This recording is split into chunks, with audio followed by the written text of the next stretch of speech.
tere! 2027 mudeliaasta Adrial. Suured muutused, suured disainimuutused, suured tehnoloogia uuendused. Vaatame mudeliseeriat Coral. Mis on Coral? Coral on nagu Matrix, praktiliselt sama. Väljast on ta samasugune. Uus nina, uus overcab ehk siis alkooven ehk siis pealmine osa on uus disain, uus tehnoloogiline lahendus. Select versioon, valged, Supreme versioonid, hõbedased. Aga kus me leiame selle erinevuse? Lähme vaatame.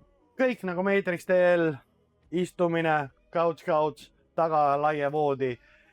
Ühel pool üks, teine pool teine, saab teha 3 inimese voodiks. Aga kust tuleb see suur vahet? Voodid siin ei ole. Siin on täis taevas.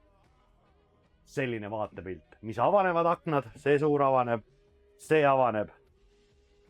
Suur avar auto seest. Mida sa hing rohkem tahad? Lähme vaatame teisi versioone. Supreme versioon, Supreme'is annab juurde.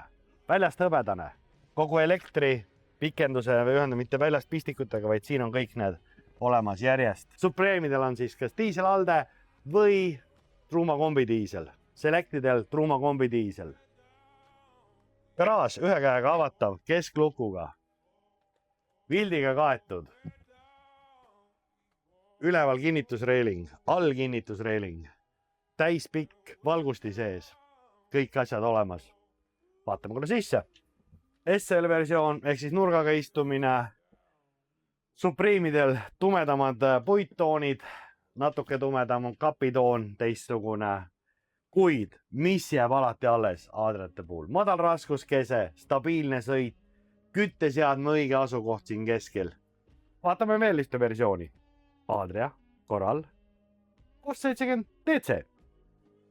DC, couch istumine, vastakute istumine, see on kõik standard. Näoga sõidu suunas. 3 punkti vöödega on tagumised istumised, muidugi ärme unusta seda tähistaevast. Kapid on siis 2 varianti Supreme'idel, heledad või tumedad ülevalt ja taga.